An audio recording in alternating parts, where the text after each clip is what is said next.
안녕하십니까. 저는 컴퓨터학과 공학번 출신이래요. 천창호입니다. 반갑습니다. 저도 전산학술부 출신이었는데요. 이렇게 더 훌륭한 학회로 발전되어서 수많은 분들이 연구와 또 그런 것들에 재미를 느끼신다니까 너무 저도 이 자리에 있는 게 영광스럽게 생각합니다. 현대자동차에 입사한 뒤로 사실은 더 되게 많은 일들이 있었어가지고 그런 것들을 어떤 관점에서 다룰까 고민하다가 다양한 계층에서 오신 걸로 알고 있어서 학술적인 내용보다는 인더스트리에서 어떤 것들을 저희가 좀 중요시하는지 그런 것들을 좀 다뤄봤습니다. 네. 현재 저는 음성인식 개발팀에서 자연어 처리를 연구하고 있고요. 최근에는 이제 자연어 처리를 필두로 해서 라지 랭귀지 모델, 인공지능이 되게 커지고 있기 때문에 이런 부분에 대해서 선행 연구와 그 개발 같이 하고 있고 이런 부분에 대해서 강사랑 또는 집필위원 등을 함께 하고 있습니다. 회사 내에서도 논문을 열심히 쓰고 있는데요. 그런 내용들을 아주 조금만 담았습니다. 현대자동차는 스마트 모빌리 솔루션 프로바이더라는 일단 저희 회사의 목표 아래 크게 세 가지에 집중을 하고 있습니다. 하나는 자동차이고, 다른 하나는 로봇, 그리고 마지막 하나는 AAM, UAM이라고 부르는 항공을 나는 모빌리티인데요. 이 각각에 들어가는 자율주행 기술들은 다 다릅니다. 하지만 저희가 연구하는 커뮤니케이션 AI는 사실 같습니다. 왜냐하면 사람이 언어를 사용해서 커뮤니케이션 하기 때문입니다. 사실 음성인식의 역사는 대단히 오래됐습니다. 한 16세기로 거슬러 올라가는데요. 이제 알리바바와 40인의 도둑에서 열려라 참깨를 통해서 문을 여는 이런 일화들이 있는 거 보면 사람들은 기존에도 음성인식에 대해서 인지하고 있었던 것 같습니다. 하지만 이렇게 역사가 김에도 불구하고 실제로 음성인식은 대단히 어렵습니다. 제가 음성인식에 들어가는 기술들을 나열을 해봤는데요. 몇 가지 예시를 들어보겠습니다. 어떻게 소리가 들리시는지 한번 판단해 보세요.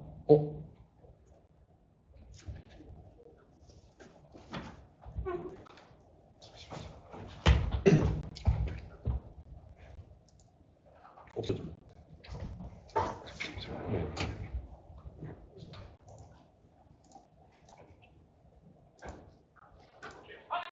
네. 이렇게 하면 재미가 없어지고 망한 것 같습니다. 네. 여기서 해보겠습니다 네. 소리가 어떻게 들리세요? 사실 소리만 들어서는 저희가 무슨 의미인지 알기가 어려운데요. 문맥이 하나 주어지면 들리기 시작합니다. 어떻게 들리세요? 바비큐로 들리시죠? 제가 다른 문맥을 한번 주어줘 보겠습니다. 화내큐로 들리십니까? 바닥의 큐로 들리세요?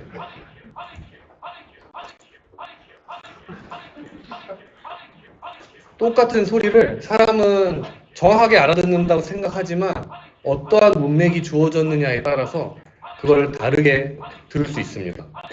그래서 어쿠스틱 모델에서는 단순히 텍스트로 받아 적는 게 아니라 소리를 발음으로 바꾸는 데 집중을 하게 됩니다. 네, 마늘 케어까지 들리죠.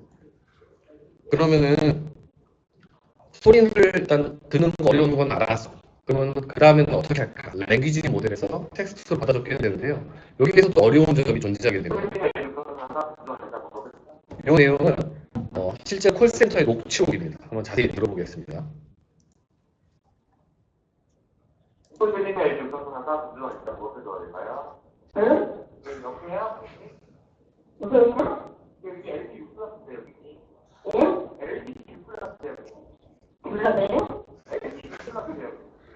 어디? LG 6 플러스인데 여기. LG가 불렀다고? 이 LG 6 플러스인데 여기. 이번에 하는 거기가 어딘데요? 고객센터에 여기. 예? 고객센터라고 여기. 무역자? 목욕센터예요, 고객님. 목욕탕? 목욕탕이 아니고요, 고객님. 목욕센터예요. 목욕센터에 불렀다고요? 목욕탕이 불렀는 게 아니고, 고객님. LG 불렀다고요. 이어서 한번 들어보겠습니다. 반응이 안 좋으면 자르려고 했는데 다시 들어보겠습니다. 이 아저씨 전화번호가 몇 번이에요? 제 번호가 아니거든요. 이거 10이에요. 해줘보세요. 아니, 010? 아니요, 010이 아니고 101이에요. 거기 불렀다고요? 이 녹취록을 보면 할머니는 U+ 고객센터와 통화를 하고 계신데요. U+라는 단어를 알지 못하십니다. 그리고 고객센터라는 말도 들었지만 실제로 고객센터라는 어휘가 머릿속에 없다 보니까 목욕센터로 자꾸 들으려고 하시고 101을 들었지만 101이라는 게 전화번호 생각되지 않기 때문에 자꾸 010으로 바꿉니다. 그래서 이런 것들이 랭귀지 모델에서 우리가 들은 입력에 대해서 사실 높은 확률의 단어로 적으려고 하다 보니까 이런 문제가 발생하는 게 머신러닝에서도 이미 존재하는 문제입니다. 이렇게 해서 그러면 텍스트를 잘 받아 적었다. 그럼 사람들은 소리를 텍스트로 적었을 때 음성인식이 끝난 줄 압니다. 하지만 그렇지 않죠. 그거에 대해서 다른 예시를 한번 들어보겠습니다. 저한테 주어진 시간이 짧아서 짧게만 한번 보여드려 보겠습니다.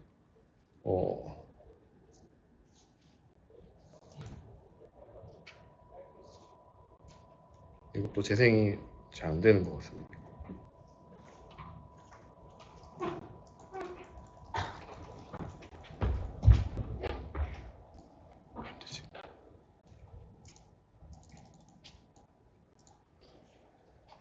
콘텐츠 사용했었으면 될 것 같겠네요.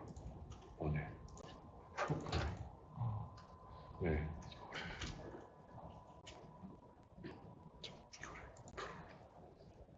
네.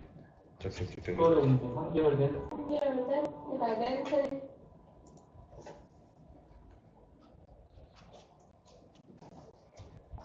잘 되겠죠? 그거는 3개월 된. 제주도 사투리를 알아맞히는 건데요. 분명히 우리나라 말입니다. 아니야, 어디 말아요. 깜짝? 샵쟁? 그다음 샵쟁? 샵쟁이 뭐야? 시아버지 시아버지 하지 마. 그러면 아시아가 아니야. 아니야, 어디 말아요. 야, 먼저 빨리 말아. 깜짝? 시아버지 지금 그만. 어디 말아요. 나대지 말아요. 깜짝? 까불래? 무사경 보고 되는 거야. 무사경 다을 연기. 아 그거 아니야. 무사형이 꼴리. 집에서 무사히 먹고 무사히 다 올라니. 다 올렸다. 나왔다. 무사경 보고 되는 거야. 왜 그렇게 늦자고 있니? 무사경 다을 연기. 무사가 네 그렇게 무사가 뭐야? 무사 출신인데 뭐야? 무사형 그거는요? 네. 이런 것들을 들어보면 소리를 발음열로 바꾸고 발음열 텍스트로 바꿨지만 그 텍스트에 대한 의미를 알지 못한다면 사실은 저희는 알아들을 수가 없습니다. 그래서 세만틱 모델에서는 어휘를 의미로 바꾼다고 보시면 되고 요즘은 다 인베딩을 한 용어로 흔하게 사용하고 있죠. 그런데 이렇게 한다고 끝이 아닌 게요. 저희가 실제 시스템에서 받고 있는 인풋을 보면 그거 먹어봤어? 하면은 그거를 알려면은 이전 문맥을 분명히 알아야 됩니다. 그리고 이전 문맥을 안다 해서 또 해결이 안 되는 것들이 우리 집까지 얼마나 걸려? 라는 답변을 하기 위해서는 현재 위치에서 우리 집까지의 경로 탐색 그리고 교통정보 이런 것들을 다 알아야지만 답변을 할 수 있습니다. 이마트 일요일이 쉬니? 이런 거 알려면 실제로 이마트가 한 군데가 아니잖아요. 그래서 어디 이마트를 지칭하는 것이며 거기에 영업시간 어떤지를 알아야지만 답변을 할 수 있습니다. 이런 것들을 저희가 이제 날리지 시스템이라고 부르고 연동해서 사용하고 있습니다.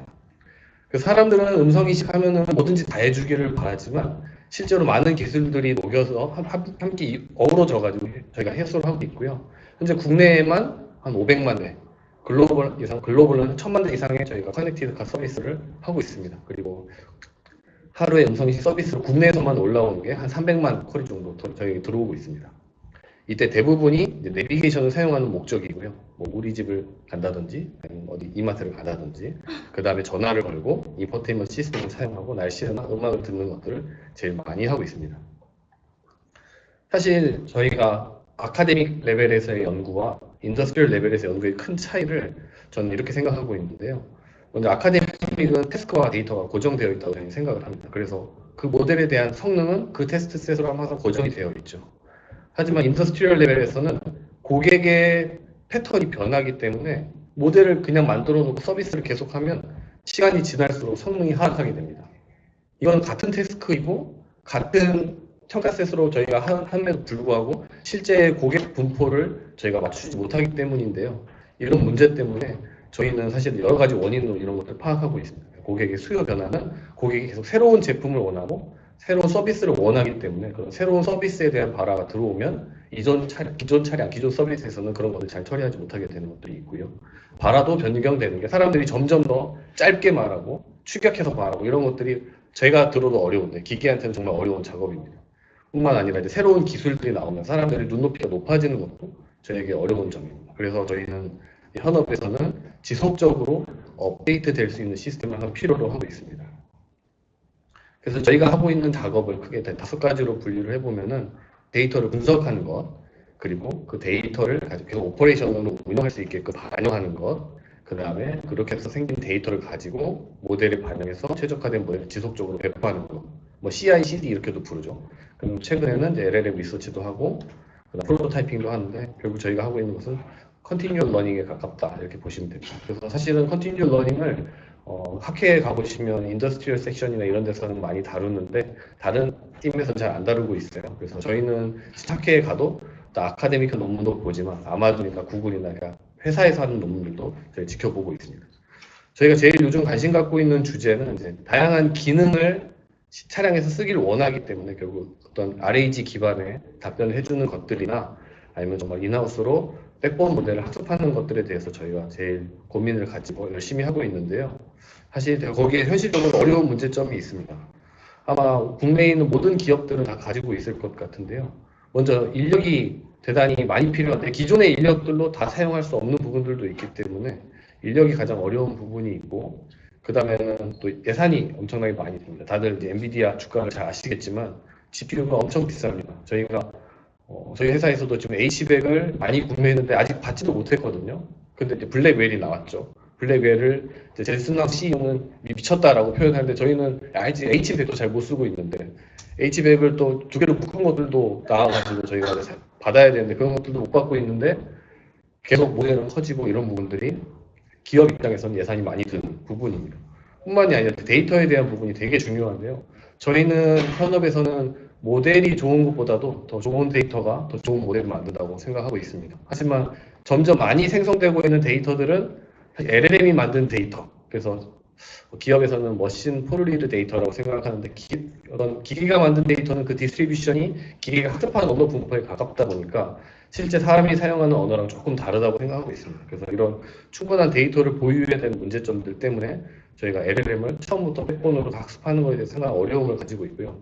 그뿐만이 아니라 여러 가지 문제가 있습니다. 과연 고객이 발화하는 이 텍스트, 내 친구의 이름이나 엄마한테 보내는 메시지가 들어가 있을 수도 있는 내용들을 과연 오픈 AI, 챗 GPT한테 보내도 되느냐 이런 것들을 저희가 되게 걱정을 하고 있고요. 사실 챗 GPT가 제일 잘하고 있죠. 그런데 얘네들도 여전히 할루시네이션 문제를 경험하고 있습니다.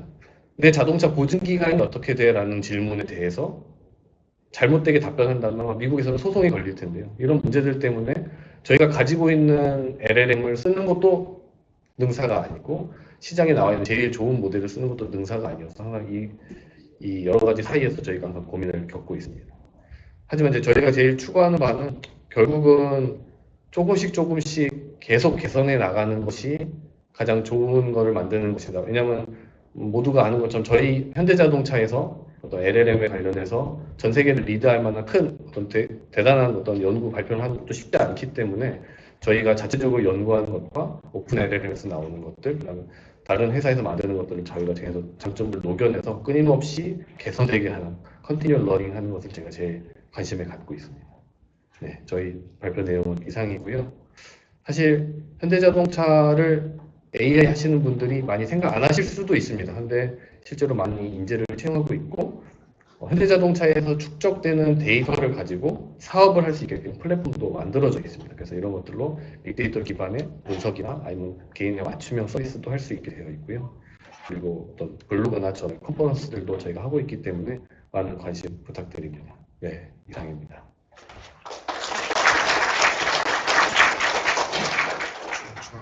네네네.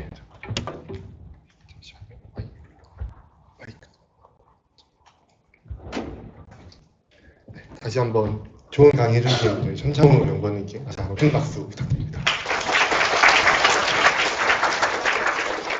네, 마이크 좀 갖다 주세요.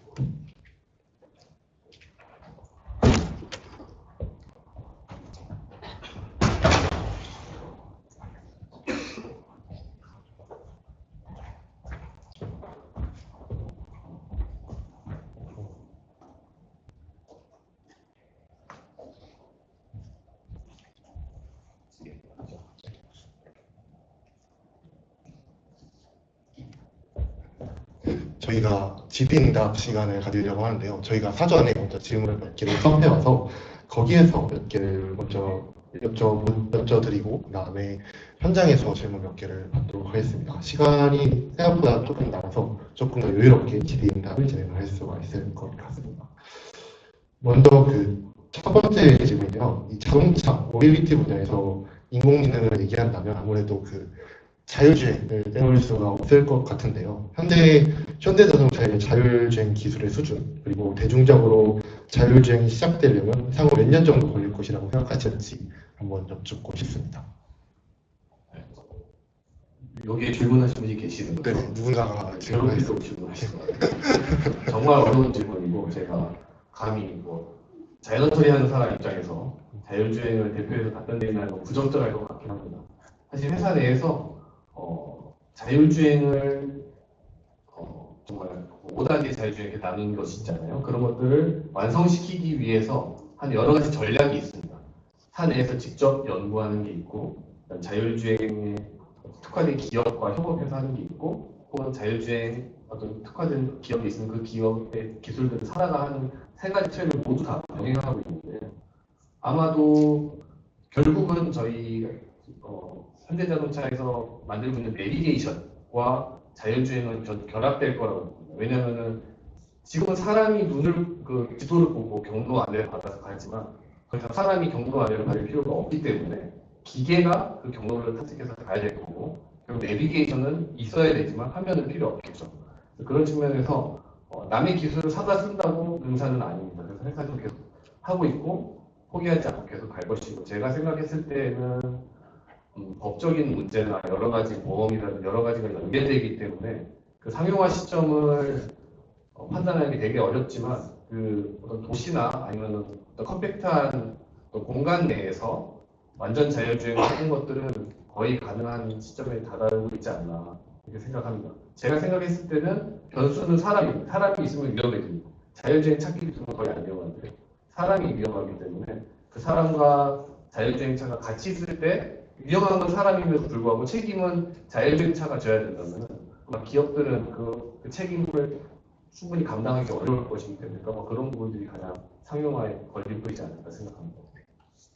좋은 답변 감사드립니다. 다음으로 두 번째 질문 드리자면, 인공지능 모델을 이제 아무래도 자동차는 뭐 CPU 없이 인베디드 같은 로우 레벨로 적용하려는 그런 측면들이 있을 텐데, 그런 거에 대한 업계의 현황에 대해서 질문이 있었습니다. 테슬라의 HW 5.0 같은 칩 같은 것들을 현대사에서도 개발 중인지 궁금하고, 또 현재 그런 관련 분야의 채용이나 투자 같은 것들이 얼마나 활발하게 이루어지고 있는지에 대해서 질문해 주셨습니다. 네, 아주 좋은 질문이라고 생각합니다.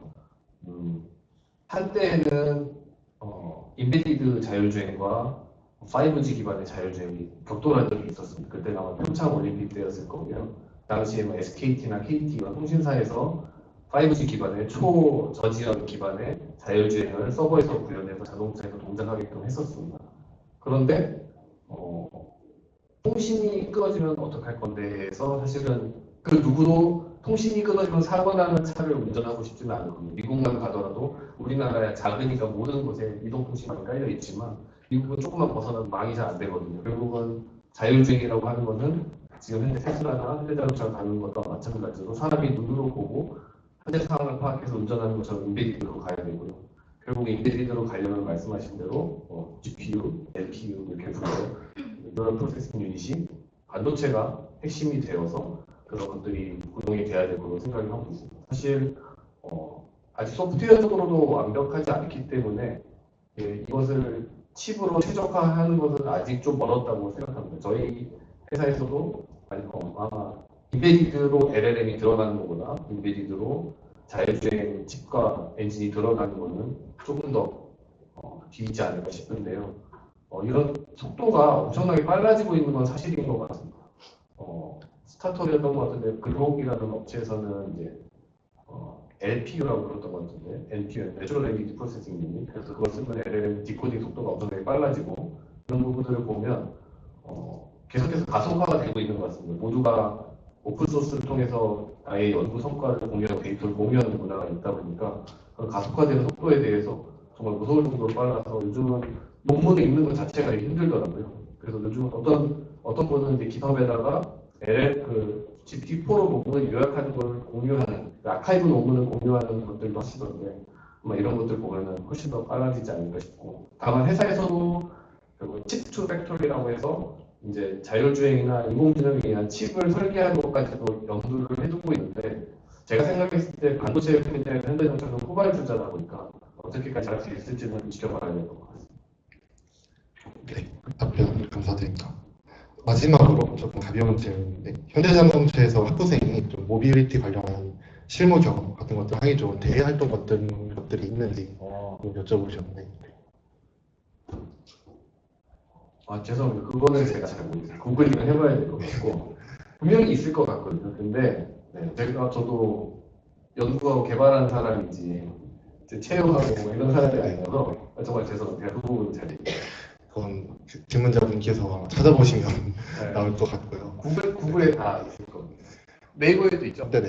네. 그럴 것 같습니다. 네, 네이버에도 있을 것 같습니다. 그러면 이제 좀 사전에 받은 질문은 여기서 마무리하고, 혹시 현장에서 질문 있으신 분 있으실까요?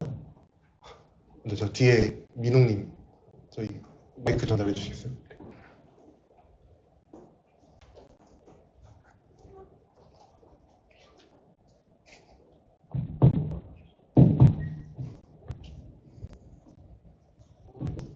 네, 물리학과 20학번 도민이라고 합니다. 질문이 있는데, 현대자동차에서는 현재 로보틱스과 보스턴 다이나믹스 두 가지로 기계 분야에 대해서 연구하는 것으로 알고 있는데, 두 부서 혹은 회사가 현대 기아처럼 기본적으로 다른 회사인데 비슷한 부품이나 기술을 공유하는지, 혹은 겹치는 연구 분야는 최대한 없게끔 상부에서 유도를 하고 있는지 궁금합니다. 거의 CEO 레벨을 돼야지 알 수 있을 것 같은 레벨의 질문이어서, 저도 이제 직원이다 보니까 그런 것들은 어깨 너머로 혹은 제 동료가 그 조직에 있다는 듣는 걸로 아는 건데, 정확하게는 잘 모르겠습니다. 정확하게는 잘 모르겠고, 결국 인공지능처럼 안 겹칠 수는 없는데 최대한 겹치지 않게 하려는 걸로 알고 있고, 최근에 이제 오픈 AI랑 다른 어떤 스타트업이랑 해가지고 로봇이 말하고 듣고 손 이렇게 움직이고 이런 것들 했었던 걸로 들었는데, 보스턴 다이나믹스는 그런 손에 대한 거는 제가 들은 바가 없거든요. 좀 더 피직스적으로 아마도 회사는 그런 로봇을 생산 과정에서 분명히 활용을 할 것이고, 그때 물리적인 움직임 같은 게 되게 중요할 텐데 아마 그런 것들을 단가를 낮추고 좀 더 안정적으로 생산하고 내구성 있게 만드는 것들을 보스턴 다이나믹스가 할 것 같고, 제가 알고 있는 로보틱스 랩은 그와는 좀 더 다른, 조금 더 선행적인 거 하고 있지 않나 알고 있습니다. 정확하지는 않습니다. 답변 감사합니다. 네. 다음 질문. 다음 바로 옆에 바로 있으셔서 여기부터 할까? 여기 주시면 좋을 것 같습니다. 네, 시간이 조금 있어서. 네. 연구원님이 자연산 처리 쪽에서 일을 하고 계시다고 들었는데, 그럼 뭔가 차 안에서의 실내에서의 그 경험에 AI를 접목시킬 수 있는 거에 대해서 연구를 하고 있는 것으로 전개를 했는데, 혹시 지금 현재 음성인식 외에 구상 혹은 개발되고 있는 뭔가 새로운 인공지능을 활용한 경험이나 서비스가 있으면 어떤 게 있는지 궁금합니다. 네, 제가 답변할 수 있는 질문이 나왔네요. 자동차는 기본적으로 핸들을 잡고 전방을 주시하면서 안전에 유의해야 되지 않습니까? 그렇기 때문에 손으로 이렇게 누르고 타이핑하는 것이 대단히 어렵습니다. 그래서 음성인식을 쓰기 대단히 편리한 환경이고요. 실질적으로도 텔레비전이나 스마트폰이나 음성인식 스피커 이런 것들이 많이 나왔지만, 저희가 알고 있기로는 가장 음성인식을 기반하게 사용하는 장비 디바이스는 자동차로 생각하고 있습니다. 자동차는 운전과 관련된 것, 그리고 내가 궁금한 것들, 지나다니면서 보는 모든 것들을 물어볼 수 있습니다. 왜냐하면 제가 집에 있으면서 음성인식 스피커 같은 것들 음악을 틀어달라는 거지, 눈에 보이는 저 아파트는 얼마야, 혹은 저 행사가 있으면 저 행사는 뭐 이런 걸 다 물어보지 않는데, 자동차 이렇게 돌아다니다 보니까 위치 기반으로, 시간 기반으로 달라지는 정보들이 모두 사용자에게 들어가서 그런 것 인풋으로 해서 나오는 거. 그래서 실제로 그런 것들을 저희가 생성형 AI 기반으로 서비스를 하는 것도 준비하고 있고, 대신 단점이 있다면은 이제 다 챗GPT 이런 거 써보시면 아시겠지만 왼쪽에는 챗 탭이라는 게 있어서 내가 대화하는 그 문맥을 기억하고 있고 내가 이전에 대화했던 걸 눈으로 볼 수 있습니다. 근데 자동차는 그런 지루함이 이제 없는 상태이고 그런 것들을 보여주는 것도 사실 제한적이다 보니까 기존 문맥을 기억하되 좀 매번 약간 싱글턴인 것처럼 들어오는 바람에 대해서도 처리를 해야 되는 문제점을 가지고 있고 그때 과연 어떻게 하면 개인 맞춤형으로 고객 친화적인 답변을 할 수 있을까 이런 것들을 연구하고 있고요. 그런 것들을 요즘 시대에는 뭐 전화로 콜센터에 물어보는 거나 스마트폰이나 이런 걸로 물어보는 게 많기 때문에 또 AI 콜센터를 외국 기업들도 많이 한다고 하는데 차량 안에 있는 에이전트를 차 밖에서도 쓸 수 있게 하는 이런 것들을 생각하고 있습니다. 답변 감사합니다. 시간 관계상 마지막 질문 상민님 주시면 될 것 같습니다. 네, 대화 모델 관련된 질문인데요. 이게 똑같은 태스크더라도 싱글턴이냐 멀티턴이냐에 따라서 난이도가 달라지는 걸로 알고 있는데 그냥 간단한 LW 같은 태스크더라도 이게 멀티턴으로 넘어가게 되면 같은 말이라도 맥락에 따라서 다른 의도로 분류될 수 있는 여지가 되게 많잖아요. 그래서 그런 태스크를 처리함에 있어서 어떤 뭔가 어프로치 같은 게 있는지 현장에서 쓰고 있는 LLM 같은 걸 활용한다던가 그런 사례 같은 걸 좀 소개시켜 주시면 좋을 것 같습니다. 네. 사실은 되게 특별할 거는 없는 것 같습니다. 보통 다이얼로그 시스템하고 다이얼로그 스테이트 트래킹부터 해가지고 다이얼로그 스테이트를 일단 관리하는 걸 기본적으로 사용하고 있고요. 하지만 그렇게 해서 모델링 될 수 있는 대화의 흐름이 있고 아닌 흐름이 있다 보니까 결국은 그런 것들을 분리해서 라지 랭귀지 모델로 처리하는 부분들도 저희가 분리해서 처리를 하고 있습니다.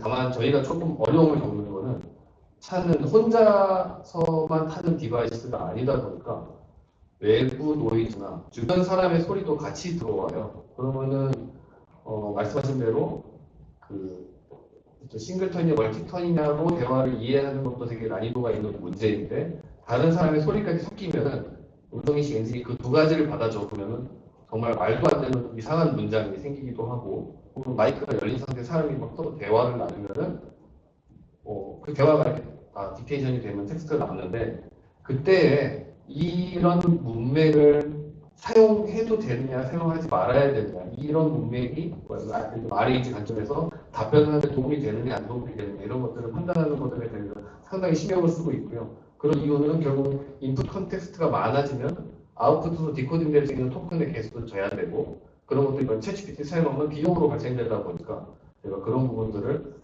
필요한 것과 필요하지 않은 것을 구분하는 성격이 공부되고 있습니다. 감사합니다. 저희가 시간 관계상 여기까지 질문을 받도록 하겠습니다. 네, 오늘 소중한 강연해주신 저희 현창호 연구원님께 다시 한번 큰 박수 부탁드리면서 여기서 인사 나누도록 하겠습니다. 네, 감사합니다. 저희는 이제 쉬는 시간을 45분까지 가진 후에 다시 김동현 교수님의 특강으로 시작하도록 하겠습니다.